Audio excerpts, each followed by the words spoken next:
राम राम मित्रों, आप सभी को मेरा नमस्कार। मित्रों, आज के इस सेशन में हम लोग इंडियन पॉलिटी का एक टॉपिक पढ़ेंगे और यह पहला चैप्टर ही है, यूनियन एंड इट्स टेरिटरी। और संविधान में यानी कि भारतीय संविधान में या भारतीय राज्य व्यवस्था में जितने भी टॉपिक हम लोग पढ़ते हैं वह किसी न किसी पार्ट और आर्टिकल के अंदर ही आते हैं। तो आज का हमारा टॉपिक है यूनियन एंड इट्स टेरिटरी। इसमें हम लोग पढ़ेंगे कि भारत के कितने राज्य हैं, या भारत का टेरिटरी समझ लो। एक ब्रॉडर सेंस में टेरिटरी बोलना अच्छा रहेगा, यानी कि भारत का टेरिटरी कहाँ तक है, या भविष्य में अगर वो किसी देश को अपने अंदर लेना चाह रहा है तो संविधान में दिए गए कॉन्स्टिट्यूशनल प्रोविजन किस प्रोविजन के तहत तो बाहर के देश को अपने देश में मिला सकता है। ये सारी जानकारी आज के इस सेशन में हम लोग लेंगे। तो हमारा टॉपिक है यूनियन एंड इट्स टेरिटरी। मित्रों, ये इंडियन कॉन्स्टिट्यूशन के पार्ट वन में है और आर्टिकल 1 से 4 तक डील करता है। तो सबसे पहले आप लोगों को समझना है कि आर्टिकल 1 से 4 क्या होता है। सबसे पहली बात, यूनियन एंड इट्स टेरिटरी जो हमको पढ़ना है वो पार्ट 1 और आर्टिकल 1 से 4 में दिया है। ठीक है, तो इतनी बात तो समझ आ गई। अब मैं आपको बताऊंगा कि आर्टिकल 1 से 4 तक क्या क्या कहता है। जो मैं अभी इंट्रोडक्टरी लाइन बोला वही आर्टिकल 1 से 4 है। आर्टिकल 1 क्या कहता है? आर्टिकल 1 मतलब भारत के बारे में बताता है कि भारत क्या है, ठीक है, और उसके नेचर को बताता है और उसके टेरिटरी कितने होंगे ये बताता है। तो आर्टिकल 1 कहता है इंडिया दैट इज भारत। ये पहला है, India that is Bharat is a union of state rather than federation of state. तो ये आर्टिकल 1 है। ध्यान देना, यहाँ पे नहीं लिखा हूँ लेकिन तुम ध्यान देना, ये आर्टिकल 1 के बारे में बता रहा हूँ। आर्टिकल 1 क्या कहता है? India that is Bharat is a union of state rather than federation of state. तो यहाँ पे क्या हुआ, ये तो इंडिया क्या है उसके बारे में बता रहा है, इंडिया दैट इज भारत। अब जब संविधान बन रहा था, कॉन्स्टिट्यूएंट असेंबली की बैठक हुई, कॉन्स्टिट्यूशनल बैकग्राउंड भी मैं बताऊंगा आप लोगों को। तो कॉन्स्टिट्यूशनल असेंबली की जो कॉन्स्टिट्यूएंट असेंबली की जो बैठक होती थी तो उसमें यंग लोग भी थे और मॉडर्न लोग भी थे, यानी कि कुछ ट्रेडिशनल लोग भी थे और कुछ नए जमाने के भी लोग थे। तो जो ट्रेडिशनल लोग थे उनका मत था कि हम इस देश का नाम भारत रखें, ठीक है, और जो नए सोच के थे, नए लोग थे, यानी मान लो जिनको अंग्रेजी थोड़ी बहुत आ गई थी, वो फेवर में थे कि इसका नाम इंडिया रखा जाए।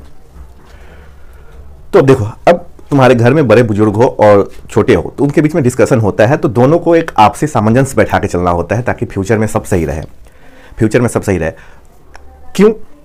क्योंकि जो अगली जनरेशन, नई पीढ़ी होती है उसे ही आगे बढ़ाना होता है परिवार को। तो यहाँ पे हम लेंगे कि देश को, नई पीढ़ी को ही बढ़ाना होता है, और किसके अनुभव का सहारा लेके, बड़े बुजुर्ग का अनुभव का सहारा लेके। तो वहाँ पे एक मत निकल के आया कि चलो भाई, आप भारत को बोल रहे हो, भारत भी रहेगा, और नए जनरेशन वाले लोग इंडिया को बोल रहे हैं तो इंडिया भी रहेगा। तो इसीलिए वहाँ पे नाम रखा गया इंडिया दैट इज भारत। तो यह भारत का परिचय हो गया कि क्यों नाम पड़ा इंडिया दैट इज भारत।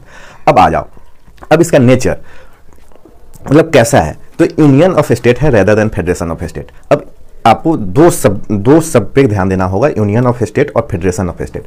देखो, हमारा जो कंट्री है यूनियन ऑफ स्टेट है, ना कि federation of state. Federation of state United states of America आता है। तो फेडरेशन ऑफ स्टेट का मतलब क्या होता है कि बहुत सारे स्टेट के बीच एक एग्रीमेंट होता है, उन एग्रीमेंट से बनकर एक देश का निर्माण होता है। जबकि उसके अलग हमारे देश में क्या है, कोई राज्यों के बीच कोई एग्रीमेंट नहीं है, यानी कि वो चाह कर भी हमारे देश से अलग नहीं हो सकते हैं, ठीक है। तो इसलिए यूनियन ऑफ स्टेट बोला जाता है। और फेडरेशन ऑफ स्टेट क्यों बोला जाता है? क्योंकि वहाँ पे राज्यों के बीच एग्रीमेंट है देश बनाने के लिए, और यहाँ हम लोग देश से राज्य है, ना कि राज्य से देश है। इस चीज़ को ध्यान रखना। अब आ जाओ आर्टिकल 2। तो आर्टिकल 2 क्या कहता है? टेरिटरी के बारे में कहता है। जैसे मान लो जो इंडिया का स्टेट ना हो या इंडिया से बाहर का कोई प्रांत हो, यानी कि हमारे यूनियन में आता ही ना हो, तो उसे जब अपने देश में मिलाया जाए, तो इसका कॉन्स्टिट्यूशनल प्रोविजन आर्टिकल 2 में दिया गया है। एग्जाम्पल के लिए, जब हमारा देश आज़ाद हुआ था तो सिक्किम हमारा प्रांत नहीं था। सिक्किम जो नॉर्थ ईस्ट का एक स्टेट है, वो हमारा प्रांत नहीं था। तो उसे 1975 में 36 कॉन्स्टिट्यूशनल अमेंडमेंट एक्ट से भारत में मिला दिया गया। याद रखना, सिक्किम को 1975 में 36 कॉन्स्टिट्यूशनल अमेंडमेंट एक्ट लाकर भारत में मिला दिया गया, और वह तब तक वह भारत का हिस्सा नहीं था। 1974 से पहले 1974 में उसे एसोसिएट स्टेट का दर्जा दिया गया था, ठीक है, एसोसिएट स्टेट का दर्जा दिया गया था।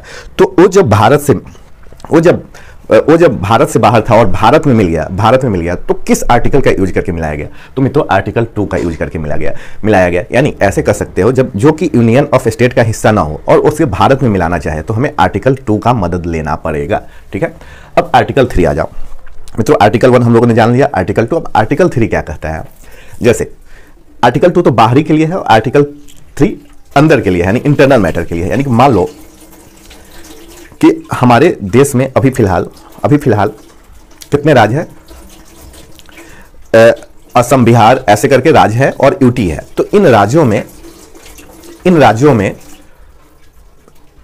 राज्यों से कोई एक राज्य निकालना चाहे, जैसे कि पहले मान लो कि 9 साल पहले ही 2014 में आंध्र प्रदेश से तेलंगाना राज्य को निकाला गया। आंध्र प्रदेश से तेलंगाना राज्य को निकाला गया। उससे पहले मध्य प्रदेश से छत्तीसगढ़ को निकाला गया, बिहार से झारखंड को निकाला गया, उत्तर प्रदेश से उत्तरांचल को निकाला गया। जब निकाला गया था तब उसका नाम उत्तरांचल था, अब उसका नाम उत्तराखंड कर दिया गया है। तो हमारे यूनियन में जो राज्य है, उन राज्यों में से कोई एक नया राज्य बनाना हो, मतलब अंदर ही अपने यूनियन ऑफ स्टेट में से कोई एक राज्य में से अलग राज्य बनाना हो, तो उसके लिए हम लोग आर्टिकल 3 का यूज करते हैं। और यही नहीं, अगर किसी राज्य का नाम बदलना हो, उसका टेरिटोरियल एरिया बदलना हो, यानी कि उसके एरिया को बढ़ाया या घटाया जा सके, ऐसा भी हमारे संविधान में प्रोविजन दिया गया है। और वो सब सारे हम लोग बदलाव आर्टिकल 3 के ही अकॉर्डिंग करते हैं।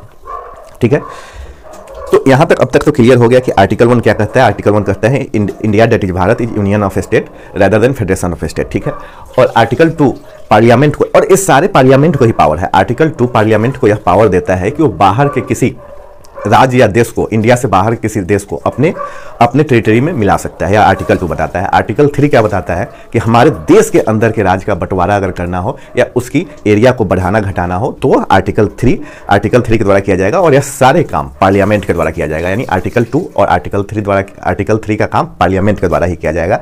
और वो सारे सिंपल मेजोरिटी से होंगे, आने वाले सेशन में आपको बताऊंगा कि सिंपल मेजोरिटी क्या होता है, स्पेशल मेजोरिटी क्या होता है, इफेक्टिव मेजोरिटी क्या होता है। आने वाले सेशन में मैं सारी बातें क्लियर करूंगा। अभी जो फिलहाल बता रहा हूं उस पर एकदम ध्यान देना। ये तो व्हाइट बोर्ड पे जितना लिखा है आपको रिवीजन पर्पस के लिए बताया गया है। जैसे मैं बता दूं उसके बाद इस जो व्हाइट बोर्ड पे लिखा है सिर्फ रिवीजन के लिए काम आएगा, लेकिन अगर आप मेरी बातों को समझते हैं तब। ठीक है, अब आर्टिकल 4 आ जाओ। आर्टिकल 4 का सिर्फ इतना कहना है कि आर्टिकल 2 और आर्टिकल 3 के द्वारा जो हमने बदलाव किया, आर्टिकल 2 और आर्टिकल 3 के अंतर्गत जो हमने बदलाव किया वो कॉन्स्टिट्यूशनल अमेंडमेंट नहीं माना जाएगा। एक बार और सुनो, आर्टिकल 4 सिर्फ इतना बताता है कि आर्टिकल 2 और आर्टिकल 3 से जो हमने बदलाव किया वो कॉन्स्टिट्यूशनल अमेंडमेंट नहीं माना जाएगा। इसके बारे में आर्टिकल 368 है, जब मैं अमेंडमेंट ऑफ कॉन्स्टिट्यूशन बताऊंगा तो आर्टिकल 368 का चर्चा करूंगा। फिलहाल इतना बात क्लियर है कि आर्टिकल 2 और आर्टिकल 3 के अंतर्गत जितने भी बदलाव किया गया वो कॉन्स्टिट्यूशनल अमेंडमेंट नहीं कहला जाएगा, क्योंकि वो सिंपल मेजोरिटी से ही पास होता है, और सिंपल मेजोरिटी से जो पास होता है उसे कॉन्स्टिट्यूशनल अमेंडमेंट नहीं बोलते हैं। ठीक है, जब भी कॉन्स्टिट्यूशन में अमेंडमेंट करना होता है तो स्पेशल मेजोरिटी का हमें रिक्वायरमेंट होता है, यानी जरूरत फील होता है। ठीक है, तो आर्टिकल 1 से 4 तक मैंने आप लोगों को बता दिया, विद डिटेल बता दिया। अब आ जाओ, अब चूंकि हम यूनियन एंड इट्स टेरिटरी पढ़ रहे हैं तो हमें कुछ आज़ादी से पहले भी जाना होगा। मान लो कि आज़ादी से पहले हमारे देश पे सिर्फ ब्रिटानी हुकूमत नहीं था। आज़ादी से पहले हमारे देश पे फ्रांसिस का भी राज था और पोर्टुगीज का भी राज था, लेकिन मेनली रूप से ब्रिटिशर्स ही थे और प्रिंसली स्टेट था। इसलिए लोगों को ध्यान में आता है कि या तो हमारी देसी रियासतें थी या हम ब्रिटेन के गुलाम थे। लेकिन कुछ ऐसे भी प्रांत थे जो कि दूसरे कंट्री के भी गुलाम थे, जैसे कि हमारे फ्रांसिस के गुलाम थे और पोर्टुगीज के गुलाम थे। जैसे फ्रांस वाले ने कहाँ पे कब्जा कर रखा था? पुडुचेरी में, माहे में, एनम में, करैकल में, और वेस्ट बंगाल का एक जगह आता है चंद्रनगर, वहाँ में भी फ्रांसिस का कब्जा था। ठीक है, ये बाद में आज़ादी के बाद ही यहाँ इन लोगों को आज़ादी मिली, यानी फ्रांसीसी से लोग 1947 के बाद से गए। ठीक, पोर्टुगीज लोग भी 1947 के बाद ही गए। तो पोर्टुगीज लोग यानी पुर्तगाली लोग कहाँ पे राज किए थे? तो गोवा में, दमन दीव में और दादर नागर हवेली में। ठीक है, ये सब ध्यान से देखने चलना और रिवीजन पर्पस के लिए इसे नोट करते चलना। अब आ जाओ, अब जो मेनली रूप से जो भूभाग था उस पर कब्जा किसका था? ब्रिटिशर का और प्रिंसली स्टेट का, यानी देसी रियासतें का।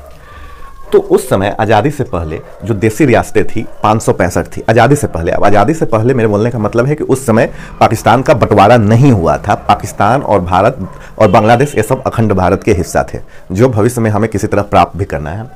ठीक है, तो 552 क्या हो गया? उसमें 552 भारत की रियासतें थी और 13 पाकिस्तान की रियासतें थी। याद रखना, भारत के पास 552 थी और 13 जो था वो पाकिस्तान के पास था।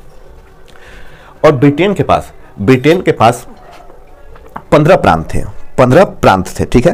वो लोग अपने हिसाब से बंटवारा किया है, जैसे कि आज हम लोग अपना स्टेट का बंटवारा करते हैं, वैसे ही वो एडमिनिस्ट्रेशन के लिए बंटवारा किया था। तो उन्होंने जो प्रोविंस रखा था, प्रांत रखा था, तो प्रांत को गवर्न करने थे, ये प्रांत को गवर्न करते थे governor. Province is governed by governor, ठीक है। और वैसे ही चीफ कमिश्नरी एरिया जो था उसको चीफ कमिश्नर रूल करते हैं, जो आज के ये मान लो ये जो प्रोविंस है आज का स्टेट की तरह है, और जो चीफ कमिश्नरी एरिया है आज के यूनियन टेरिटरीज की तरह एरिया है। मित्रों, मैंने यूनियन टेरिटरीज पे भी एक वीडियो बना रखा है, उसे भी आप लोग पॉलिटी के प्लेलिस्ट में जाके देख सकते हो। तो जो प्रोविंस था, प्रोविंस यहाँ कितना हो गया 11, और चीफ कमिश्नरी एरियाज कितना हो गया 4। तो जो प्रोविंस थे मित्रों, यहाँ पे जो बंगाल बिहार प्रोविंशियल एरिया है, वहाँ पे जैसे आज हमारे देश में यूपीएससी एग्जाम होता है, तो किसी प्रांत में जाओगे, किसी जनपद में, वहाँ पे कलेक्टर बोला जाता है, किसी जगह पे कमिश्नरी बोला जाता है, और किसी जगह पे डिस्ट्रिक्ट मजिस्ट्रेट बोला जाता है। तो वो भी अंग्रेज रूल किए थे, उसी के अकॉर्डिंग चल रहा है, यानी कि अंग्रेज तो चले गए, लेकिन अभी उनके द्वारा जो थोपे गए बहुत सारे वर्ड है अभी भी चल रहा है। अभी फिलहाल पार्लियामेंट में भी बहुत सारे लॉ को बदला गया, ये सब अच्छी बात है। अंग्रेज चले गए तो उनके द्वारा जो दी गई चीज़ें हैं उन्हें भी बदलनी चाहिए। हालांकि लेट लग रहा है, आज़ादी के इतने सारे वर्ष हो गए और अभी तक वो बदलाव नहीं किया गया है। तो देखो प्रोविंस कौन कौन थे, ईस्ट इंडिया से आ जाओ, बंगाल बिहार उड़ीसा झारखंड, ठीक है। सॉरी, झारखंड उस टाइम नहीं था, बंगाल बिहार उड़ीसा और असम, ये 4 हो गए। फिर मद्रास बॉम्बे पंजाब सिंध, ये सिंध आज़ादी के बाद पाकिस्तान को चला गया। यूनाइटेड प्रोविंस मतलब आज का उत्तर प्रदेश, सेंट्रल प्रोविंस मतलब आज का मध्य प्रदेश, और नॉर्थ वेस्ट फ्रंटियर प्रोविंस, ठीक है। ये प्रोविंशियल एरिया थे। और जो चीफ कमिश्नरी एरिया थे वो दिल्ली था, कुर्ग था, अजमेर था और बलूचिस्तान था। बलूचिस्तान भी पंजाब में चला गया, और यहाँ से एक और पंजाब में गया है। पंजाब का एक हिस्सा ये जैसे ईस्ट पंजाब और वेस्ट पंजाब, ठीक है। तो यहां से वेस्ट पंजाब वाला हिस्सा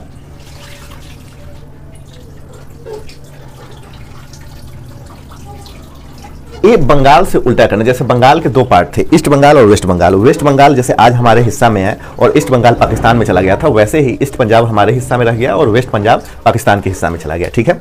तो ये तो मैंने आपको बता दिया कि आज़ादी से पहले यानी 1947 तक भारत का स्वरूप क्या था, कैसे अंग्रेज गवर्न करते थे, और अंग्रेज के साथ साथ भारत पे और भी किसी देश का राज था, तो वो भी मैंने बता दिया कि फ्रांसिस का था और पोर्टुगीज का था, ठीक है। तो बेसिकली मैंने आपको बता दिया कि किस हिस्सा पे प्रिंसली स्टेट का राज था और किस हिस्सा पे ब्रिटिशर का राज था, ठीक है।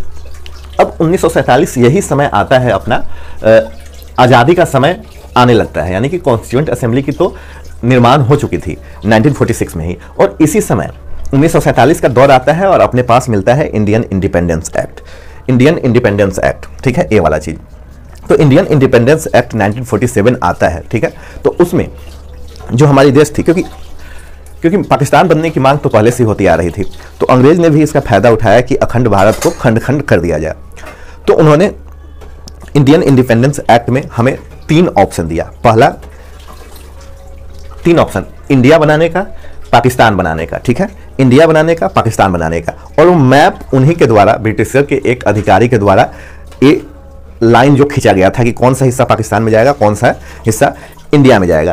तो इसमें 549 जो थे, 552 जो रियासतें हमारे भारत के पास थी, 13 तो उनके पास चली गई, 552 रियासतें जो भारत के पास थी, उसमें 549 यानी 549 लोग तैयार हो गए। कितने लोग तैयार हो गए? 549। अब बच गया यहां पे 3 रियासतें, 3 प्रिंसली रियासतें, तो वो तैयार नहीं हो रही थी। 549 तो अपने मन से जो हमें प्रोविजन दिया गया था इंडियन इंडिपेंडेंस एक्ट में, या तो आप भारत में जा सकते हो या पाकिस्तान में, सिर्फ प्रिंसली स्टेट को मिला था, या तो आप भारत में जा सकते हो या पाकिस्तान में जा सकते हो, या आप चाहे तो स्वतंत्र रह सकते हो, ऐसा ऑप्शन उन्हें दिया गया था, ठीक है। अंग्रेजों के लिए अच्छी बात था कि अखंड भारत का खंड खंड हो रहा है, तो इसलिए वो अपनी चालाकी के लिए ऐसा प्रोविजन दिए थे, ठीक है। और देखो लाइन उन्हीं के द्वारा निर्धारित किया गया था। तो पाकिस्तान के हिस्से में चला गया, उसके हिस्से में जो मिलना था मिल गया, इंडिया के हिस्से में जो मिलना था मिल गया। अब देसी रियासतें में 552 में 549 तैयार हो गया कि हम भारत के साथ जाने को तैयार है। अब 3 में क्या था? कश्मीर, हैदराबाद और एक था गुजरात की तरफ का जूनागढ़। तो इन तीनों को मिलाने में थोड़ा मुशक्कत करना पड़ा। तो जूनागढ़ तो चलो वहां रेफरेंडम से भारत का हिस्सा बन गया, यानी कि वहां पे जो राजा थे तो मुस्लिम राजा थे, लेकिन वहाँ की जो आबादी थी, आबादी मोस्टली जो पीपल थे वहाँ के, एक बड़ी आबादी हिंदू की आबादी थी, तो वहाँ पे रेफरेंडम लाया गया, यानी जनमत संग्रह लाया गया। तो उसमें पाया गया कि बहुत सारे लोग भारत में मिलने के इच्छुक हैं, और रेफरेंडम का मतलब यही होता है, जनता के द्वारा वोटिंग किया जाता है कि आपको क्या पसंद है। अगर मेजॉरिटी ऑफ पीपल चाहते हैं कि कोई एक चीज़ हो, तो उन्हीं के द्वारा जो डिसाइड किया गया, यानी कि वोट दिया गया हो, जो मैक्सिमम नंबर में आए, तो उन्हीं की बात चलती है। तो उन लोगों का मन था जो वहाँ पे हिंदू पीपल थे कि हम भारत में आ जाए, तो इस तरह से जूनागढ़ बाई रेफरेंडम भारत का हिस्सा बन गया। ठीक है, अब आई बात हैदराबाद की। तो हैदराबाद भी वहाँ मुस्लिम था और मुस्लिम की आबादी भी था, तो वो मानने को तैयार नहीं था। तो उस समय हमारे गृह मंत्री थे सरदार वल्लभ भाई पटेल, जिसे लॉ ऑफ प्रूफ के नाम से जाना जाता था उस टाइम में, और आज हम लोग तो पढ़े हैं तो लॉ ऑफ प्रूफ के नाम से ही बोलते हैं, पुकारते हैं।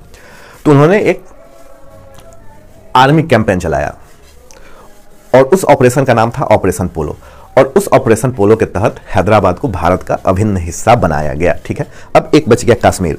तो कश्मीर इंस्ट्रूमेंट एक्सेशन पे, इंस्ट्रूमेंट ऑफ एक्सेशन जो था, यानी कि राज को मिलाने का पत्र, उस पर साइन कर दिया था। तो इंस्ट्रूमेंट ऑफ एक्सेशन के थ्रू कश्मीर हमारे देश का भी अभिन्न हिस्सा बन गया। हालांकि अभी कश्मीर का कुछ पार्ट पाकिस्तान के कब्जे में है, जिन्हें आने वाले दिनों में हो सकता है कि मोदी सरकार उसे ले भी ले। चलो, तो अब तक हम लोगों ने क्या पढ़ा, यूनियन एंड टेरिटरी का डिटेल में। एक तो आर्टिकल 1 से 4 तक पढ़ा, और फिर आज़ादी तक, आज़ादी मिलने से पहले तक भारत का क्या स्वरूप था, प्रिंसली स्टेट कितना था, फ्रांसिस कहाँ कहाँ रूल कर रहा था, पोर्टुगीज कहाँ कहाँ रूल कर रहा था, और ब्रिटिशर कहाँ कहाँ रूल कर रहा था। तो वहाँ उसके रूल करने के दो तरीका थे, एक तो चीफ कमिश्नरी एरिया था और एक प्रोविंशियल एरिया था। प्रोविंशियल एरिया को गवर्नर रूल करता था और चीफ कमिश्नर एरिया को वहाँ के कमिश्नरी बनाए गए थे, वो रूल करते थे। ठीक है, आज के दौर में प्रोविंस को ही हम लोग स्टेट बोलते हैं और चीफ कमिश्नर एरिया को यूनियन टेरिटरी बोलते हैं। बढ़ते बढ़ते 1947 का समय आया, हमें इंडियन इंडिपेंडेंस एक्ट मिला, उसमें भारत पाकिस्तान बना और प्रिंसली स्टेट को बोला गया कि आपको जहां जाने का मन हो वहां जाओ, यानी कि भारत में जाओ, पाकिस्तान में जाओ, या अपने आप स्वतंत्र देश का निर्माण करो। ठीक है, तो उसमें 549 देश तैयार हो गए, 549 रियासतें तैयार हो गई, 3 रियासतें तैयार नहीं हुई। तो उन 3 रियासतें को कैसे भारत में मिलाया गया, ये भी मैंने आपको बता दिया। ठीक है, तो ये 1947 का बात आ गया। अब आ जाओ, जो कॉन्स्टिट्यूएंट असेंबली का बैठक स्टार्ट हुआ था 9 दिसंबर 1946 से। ठीक है, 9 दिसंबर 1946 से। तो कॉन्स्टिट्यूएंट असेंबली का बैठक 9 दिसंबर 1946 जो तैयार हुआ था, वो कुछ समय आते आते 2 साल 11 महीना 18 दिन, यानी कि 26 जनवरी 1950 को हमारा संविधान बनकर तैयार हो गया, और उस दिन उसका इम्प्लीमेंटेशन भी कर दिया गया। ठीक है, तो उस संविधान में जो अब यहाँ पे मैं जो दिखाया हूँ, उन सबको हटाकर जो इंडिया का एरिया बनाया गया, वो फोर्थ क्लासिफिकेशन कर दिया गया, यानी फोर्थ क्लासिफिकेशन कर दिया गया, 4 फोल्ड क्लासिफिकेशन कर दिया गया। ठीक है, यानी कि 4 भागों में बांट दिया गया। और वो 4 भाग कौन कौन से थे, part A, part B, part C, part D. यहां देखना, ये 4 in year 1950 constitution content a 4 fold, यहां से ए 4 को हटा दो, 4 fold classification of the states of Indian union. वो थे part A, part B, part C और पार्ट डी। ठीक है, तो पार्ट ए में जो गवर्नर द्वारा रूल्ड प्रोविंस था, उसे पार्ट ए में रखा गया। ठीक है, और पार्ट बी में जो प्रिंसली स्टेट थे, उन्हें पार्ट बी में रखा गया।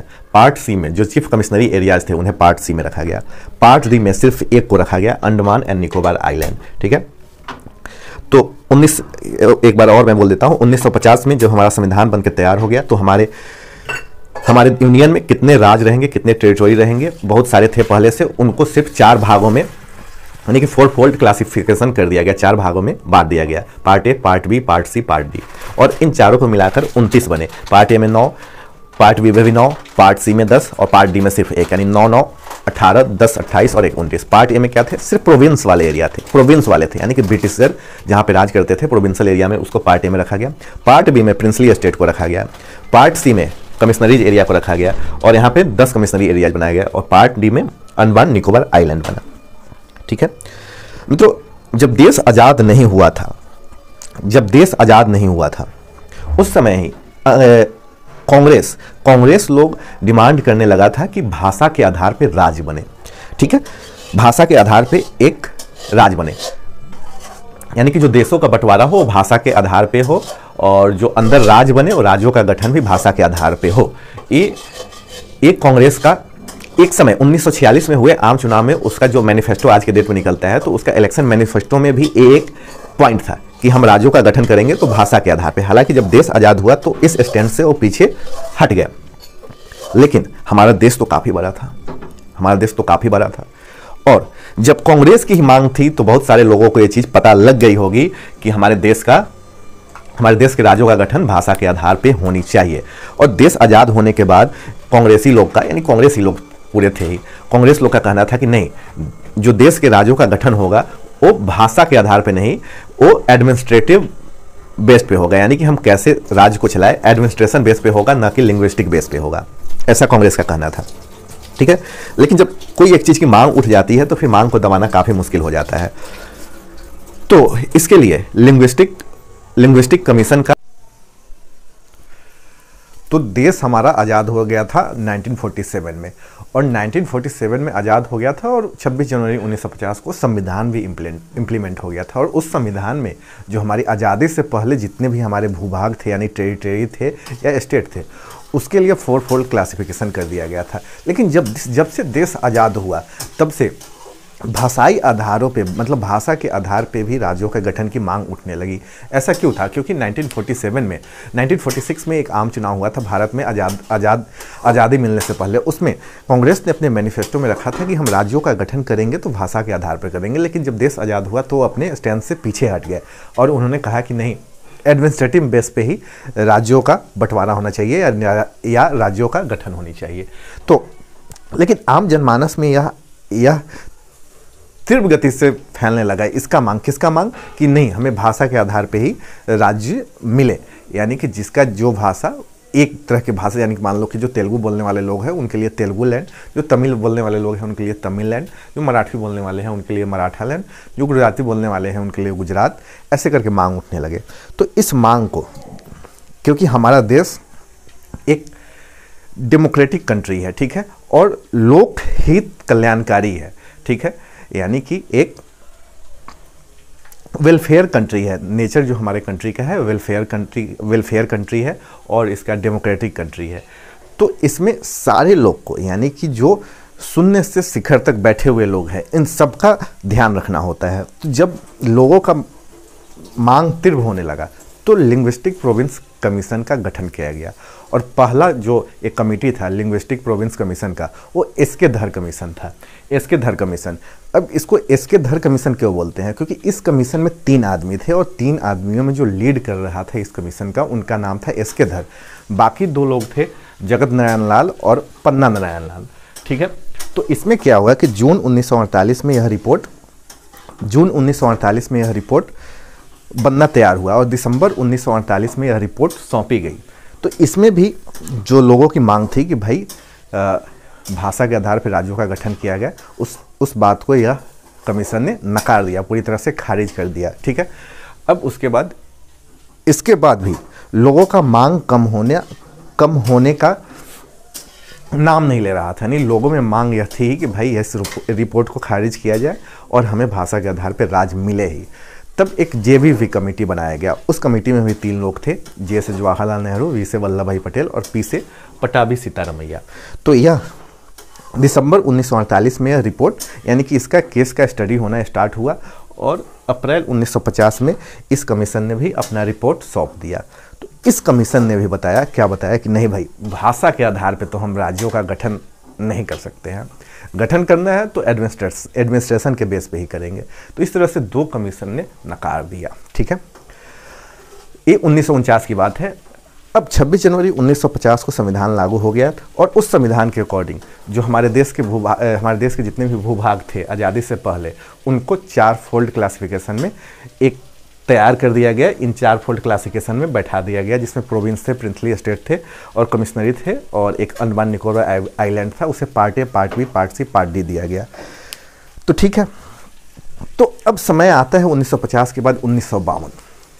तो एक मद्रास स्टेट में, उस समय मद्रास स्टेट था, मद्रास स्टेट में तेलुगु भाषी सोशल एक्टिविस्ट थे पोटी श्री रामल्लू। उन्होंने एक हंगर स्ट्राइक छोड़ दिया। पहले से भी आंदोलन कर ही रहे थे आंध्र स्टेट के लिए, यानी तेलुगु भाषी लोगों के लिए। तो उन्होंने एक आंदोलन छेड़ दिया कि भाई मैं हंगर स्ट्राइक करूंगा तब तक, जब तक अपना अनशन नहीं तोड़ूंगा, जब तक हमें अपना एक राज्य मिल जाए, वो भी कैसा राज्य जिसमें सारे तेलुगु बोलने वाले लोग एक साथ हो, ठीक है। तो 1952 में 56 दिनों के हंगर स्ट्राइक के बाद उनकी मृत्यु हो जाती है। और भाई साहब, जब उनकी मृत्यु होती है तो जो उनके चाहने वाले हैं उनके बीच आक्रोश फैल जाता है, वो जगह जगह आंदोलन को और तीव्र करने लगते हैं। तो इस आंदोलन को दबाने के लिए सरकार एक घोषणा कर देती कि भाई एक कमेटी का हम लोग तुरंत गठन किया जाए और इस आंदोलन को हटाया जाए। तो फैजल अली कमीशन बना, 1953 में। फैजल अली कमीशन बना दिसंबर 1953 में और सितंबर 1955 में, यानी 2-2.5 साल का गहन अध्ययन करने के बाद फजल अली कमीशन ने बताया कि भाई राज्यों का गठन भाषा के आधार पर किया जा सकता है, लेकिन उन्होंने कंडीशन दे दिया कि इसकी यूनिटी और इंटीग्रिटी पे साथ साथ कल्चर पे कोई आँच ना आए। देश के यूनिटी, इंटीग्रिटी और जो कल्चर पे आँच नहीं आए तभी जाके हम राज्यों का गठन कर सकते हैं। ठीक है, तो सुनो, तो फैज अली कमीशन ने क्या बताया कि चलो भाई, अब उन्होंने सुझाव दिया कि आप ऐसा करो, 16 स्टेट और 3 यूटी बना दो।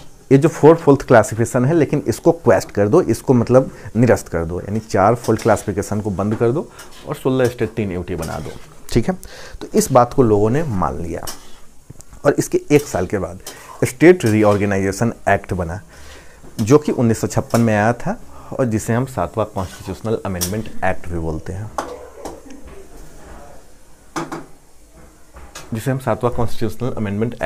हैं, तो इसमें इस स्टेट रीऑर्गेनाइजेशन एक्ट 1956 से एक क्या किया गया, जो चौथा यहाँ पे पार्ट बी जो प्रिंसली स्टेट था, जो कि पार्ट 7 में था, उसे हम हटा ही दिया गया, डिलीट ही कर दिया गया।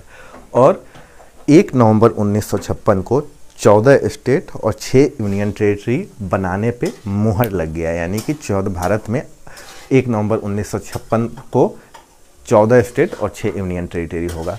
उन 14 स्टेट का नाम क्या है? आंध्र प्रदेश, तमिलनाडु, केरला, कर्नाटका। और भाषा के आधार पर बनने वाला ये पहला स्टेट था आंध्र प्रदेश। ठीक है, आंध्र प्रदेश, तमिलनाडु, केरला, कर्नाटका, पंजाब, जम्मू एंड कश्मीर, उत्तर प्रदेश, महाराष्ट्र, राजस्थान, मध्य प्रदेश, वेस्ट बंगाल,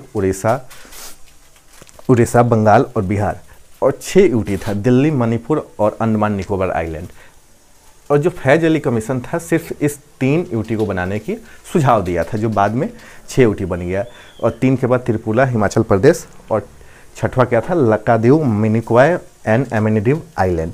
अब मित्रों, ये जो 6वां है, इसका नाम आप लोग लक्षद्वीप ही सुनते होंगे, लेकिन ये लक्षद्वीप कब आया? ध्यान देना, जो पार्लियामेंट्री एक्ट 1973 के तहत इस लक्षद्वीप, मिनिकॉय एंड एमिनिड्यू आइलैंड को बदल के लक्षद्वीप कर दिया गया, पार्लियामेंट एक्ट 1973 से। एग्जाम में आते हैं, बहुत बार पूछे गए हैं, इसे आप नोट ही कर लेना। ठीक है,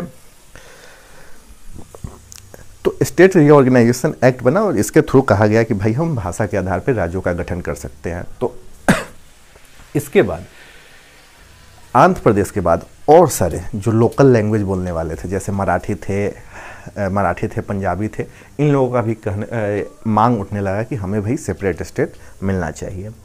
तो उसके बाद 56 के बाद 4 साल के बाद महाराष्ट्र से अलग होकर गुजरात एक अलग राज्य बनता है, नागालैंड 1963 में बनता है, हरियाणा पंजाब से अलग होकर 1966 में बनता है। और इस कमीशन को पंजाब रीऑर्गेनाइजेशन एक्ट से बना था और इस कमीशन का क्या नाम था? शाह कमीशन। ये सब नोट करते चलना, ये सब काफ़ी इंपॉर्टेंट है।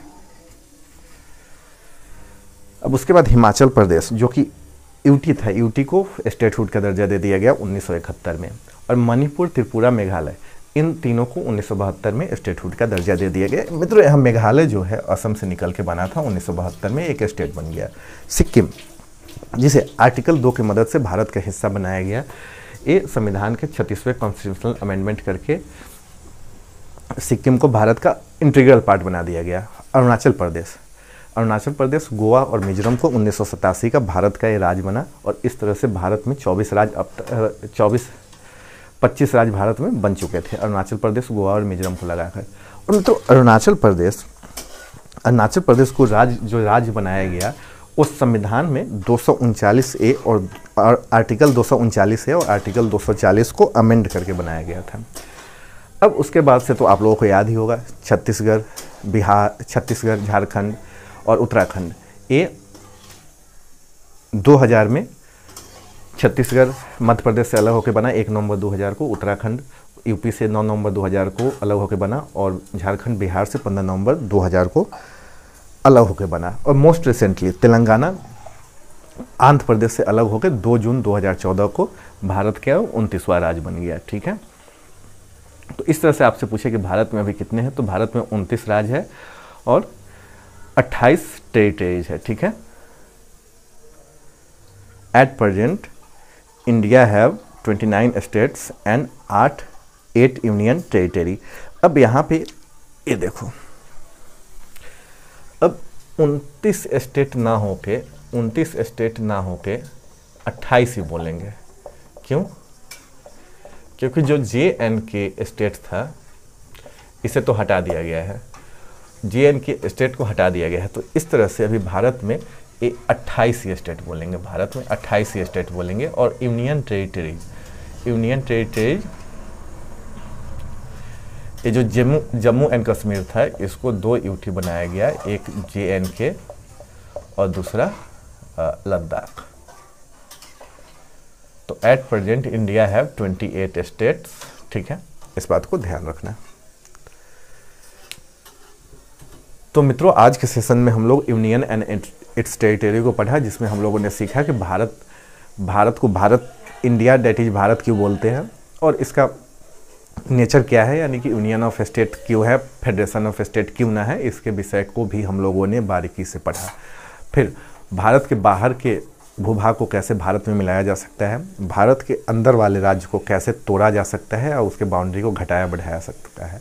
आर्टिकल 4 में हम लोग जाना, जो आर्टिकल 2 और 3 में जो हम लोगों ने अमेंड किया वो संविधान का अमेंडमेंट नहीं माना जाएगा, क्योंकि ये सिंपल मेजोरिटी से पास कर देता है पार्लियामेंट। और आर्टिकल 2 और आर्टिकल 3 के जरिए जो भी बदलाव हुआ उसका विशेषाधिकार पार्लियामेंट को प्राप्त है। तो ये आर्टिकल 1 से 4 हो गए। अब आज़ादी के समय भारत का स्वरूप क्या था, आज़ादी के टाइम तक या आज़ादी से पहले भारत का स्वरूप क्या था। बहुत सारे लोग यहाँ पे राज करते थे, जैसे पुर्तगाली राज करते थे, फ्रेंच वाले राज करते थे, ब्रिटिशर थे, और भारत में कुछ देसी रियासतें थी। तो इनको हटा के 26 जनवरी 1950 को इनको हटा के एक 4 फोल्ड क्लासिफिकेशन किया गया। और चूंकि हमारा देश आज़ाद हो चुका था तो भाषा के आधार पर भी राज्यों की मांग उठने लगी थी। तो उसके लिए लिंग्विस्टिक प्रोविंस कमीशन बनाया गया, और पहले कमीशन का नाम था धार कमीशन, दूसरे का JVP कमेटी और तीसरे का फैज अली कमीशन। तो शुरुआती 2 SK धार और JVP कमेटी ने भाषा के आधार पर राज्य बनाने से मना कर दिया, और तीसरी जो कमेटी थी फैज अली कमीशन, वो तैयार हो गया कि राज्यों का भाषा के आधार पर गठन किया जा सकता है। लेकिन उन्होंने कंडीशन दिया कि यूनिटी और इंटीग्रिटी साथ साथ कल्चर पर कोई आँच ना आए। तो उन्होंने कहा कि भाई जो संविधान में 4 फोल्ड क्लासिफिकेशन था उसको क्वैश करो, और सुझाव दिया था कि 16 स्टेट और 3 यूटी बनाओ। तो इनके सुझाव को न मान के स्टेट रीऑर्गेनाइजेशन एक्ट 1956 आया, और उसमें 7वां कॉन्स्टिट्यूशनल अमेंडमेंट किया गया। उसके तहत प्रिंसली स्टेट को, यहाँ जो 4 फोल्ड क्लासिफिकेशन था, प्रिंसली स्टेट को हटा दिया गया, और भारत में 14 राज्य और 16 यूनियन टेरिटरीज का निर्माण किया गया। तो ये 14 राज्य हो गए और ये 6 यूनियन टेरिटरीज हो गए। अब छठा यूनियन टेरिटरी था लक्षद्वीप, मिनिकॉय एंड एमिनिड्यू आइलैंड। इसको पार्लियामेंट एक्ट लाकर 1973 में आया था पार्लियामेंट एक्ट। इसका नाम बताकर लक्षद्वीप, नाम बदल के लक्षद्वीप कर दिया गया। एग्जामिनेशन में बहुत बार आया है, इसलिए आप लोग को याद रखना। उसके बाद जो 15वां राज्य बना स्टेट रीऑर्गेनाइजेशन एक्ट के बाद, 4 साल के बाद गुजरात 15वां राज्य बना। उसके बाद नागालैंड, हरियाणा 1966 में बना शाह कमीशन के थ्रू। और इस कौन सा एक्ट था, पंजाब रीऑर्गेनाइजेशन एक्ट। यानी कि जो पहले स्टेट है जो टूटता है उसी का नाम होता है, यानी Punjab reorganisation act. Himachal Pradesh UT था, 1971 में राज्य बन गया। और मणिपुर, त्रिपुरा, मेघालय 1972 में राज्य बन गया। सिक्किम 1975 में आर्टिकल 2 का सहारा लेकर पार्लियामेंट ने इसे अपने भारत का यानी यूनियन ऑफ स्टेट बना लिया, यानी भारत का अभिन्न हिस्सा बना लिया। उस समय चोंगयाग करके एक डायनेस्टी थी जो कि रूल करती थी यहाँ पे 1975 में, 1975 तक। हालांकि 1975 से पहले 1974 तक सिक्किम को एसोसिएट स्टेट का दर्जा मिल चुका था। तो ये 36वां कॉन्स्टिट्यूशनल अमेंडमेंट एक्ट से था। उसके बाद अरुणाचल प्रदेश और गोवा, मिजोरम, इन तीनों को 1987 में राज्य का दर्जा मिला। और अरुणाचल प्रदेश को जो राज्य का दर्जा मिला उस संविधान के आर्टिकल 239A और 240 को अमेंड करके स्टेट का दर्जा दिया गया। तो यहाँ तक अब तक हम लोगों ने 25 राज्य का फॉर्मेशन कर लिया गया है। 26, 27, 28, 29 तो आप लोगों को पता है ही, छत्तीसगढ़, झारखंड और उत्तराखंड, ठीक है। और सबसे जो लास्ट पे बनने वाला राज्य है वो तेलंगाना है, जो कि 2 जून 2014 को आंध्र प्रदेश से अलग होकर बना। तो ये 29 राज्य हो गए। लेकिन एट प्रेजेंट 29 राज्य क्यों नहीं है, क्योंकि जम्मू एंड कश्मीर जो यहाँ पे राज्य है, जम्मू एंड कश्मीर, इसको बाइफर्केट कर दिया गया और बाइफर्केट करके यूटी बनाया गया। वो यूटी जम्मू एंड कश्मीर और लद्दाख थे। तो इस तरह भारत में 29 राज्य होके 29 राज्य ना होके 28 राज्य ही है एट प्रेजेंट। बस इतना सा बात था। यहाँ जो व्हाइट बोर्ड पे लिखा गया है ये सिर्फ रिवीजन पर्पस के लिए है। अगर आप मेरे वीडियो को सही से देखते हो तो ये सारी बातें समझ में आएगी, नहीं तो अगर वीडियो को नहीं देखते हो तो यहाँ पे क्या लिखा है क्या नहीं लिखा होगा आपके पल्ले में कुछ नहीं आएगा। इसलिए आपको यूनियन एंड टेरिटरीज अगर एक शॉट में समझना है तो मेरे इस वीडियो को देखो और सारी बातें क्लियर हो जाएगी। और आप कोई सा भी क्वेश्चन बैंक उठा कर देख लो, चाहे एसएससी का हो, चाहे बीपीएससी का हो, चाहे एमपीएससी का हो, चाहे यूपीपीसीएस का हो, चाहे केपीएससी का हो, कोई भी स्टेट का पीसीएस का एग्जामिनेशन हो, सारे सवाल इससे लग जाएंगे। तो उम्मीद है कि यह सेशन आप लोग अच्छी तरह से एंजॉय करेंगे। मिलते हैं अगले सेशन में। जय हिंद, जय भारत।